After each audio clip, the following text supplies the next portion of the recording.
अनंत कोटि ब्रह्मांड नायक राजाधिराज सच्चिदानंद सद्गुरु श्री ब्रह्म चैतन्य महाराज की जय। श्री राम समर्थ। 6 अगस्त। भगवान से प्राप्त होने वाला आनंद उपाधि रहित होता है। प्रत्येक मनुष्य की प्रवृत्ति भगवान की ओर जाने की होती है, क्योंकि वह आनंद चाहता है। मनुष्य आनंद के सिवाय जी नहीं सकता, किंतु अभी का हमारा आनंद केवल आशा का आनंद है, इसलिए यह कोई सच्चा आनंद नहीं है। हमें कल सुख मिले इस आशा पर हम जी रहे हैं, किंतु वह सुख शायद ही प्राप्त होता है। जिस आनंद से दुख का निर्माण नहीं होता, वही सच्चा आनंद है। जीने में कुछ मात्रा में तो आनंद होना ही चाहिए। जीना यदि आनंददायी है तो दुख क्यों होता है? वस्तुतः हम किस लिए क्या कर रहे हैं यही भूल जाते हैं। अतः मनुष्य जीता है आनंद के लिए, लेकिन दुख करता है। शराब का आनंद शराब की नशा होती है तब तक ही होता है। उसी प्रकार विषय भोग से होने वाला आनंद विषय का जब तक उपभोग लेते हैं तब तक ही होता है।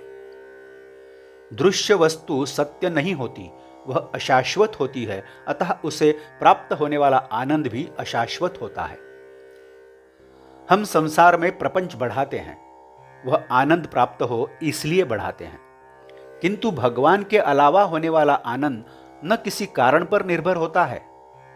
वे कारण नष्ट होते ही आनंद भी नष्ट होता है, इसलिए वह आनंद अशाश्वत होता है। इसीलिए सच्चा आनंद कहां प्राप्त होगा यह देखना चाहिए। सच्चा आनंद वस्तु में नहीं बल्कि वस्तु के परे होता है। चिरकाल टिकने वाला आनंद वस्तु रहित होता है, वह वस्तु से प्राप्त नहीं होता। अतः आनंद के लिए वस्तु के पीछे पड़ना ठीक नहीं।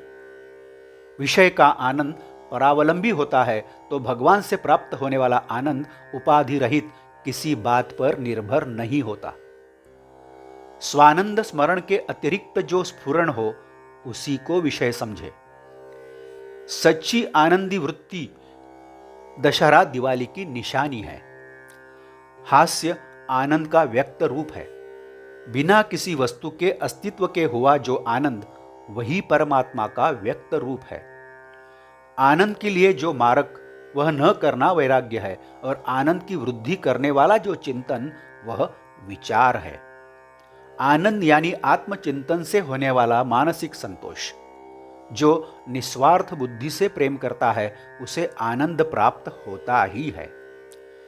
लेने वाला मैं जब देने वाला होता है तभी उसे सच्चा आनंद प्राप्त होता है। ब्रह्मानंद प्रत्येक के अंतःकरण में स्वयंभू होता है। वृत्ति को योग्य मोड़ देकर उसका अनुभव लेना चाहिए।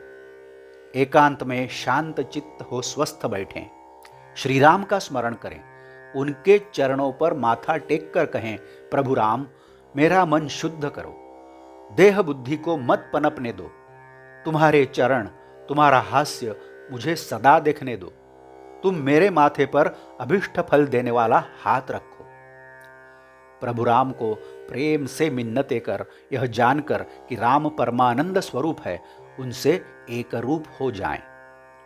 मैं कोई नहीं हूं, सर्वत्र श्री राम ही है और मैं उनका हूं, इस मधुर भाव में आनंद से रहें। आज का बोध वचन। मन में कोई संकल्प निर्माण होते ही उस पर राम नाम की मुहर लगाएं। जानकी जीवन स्मरण जय जय राम। नमस्कार। यदि आपने इस चैनल को अभी तक सब्सक्राइब नहीं किया है तो कृपया सब्सक्राइब करिए। इस चैनल को सब्सक्राइब करिए, लाइक करिए, शेयर करिए, कमेंट्स दें, और हाँ, बेल आइकन दबाना मत भूलिए। धन्यवाद।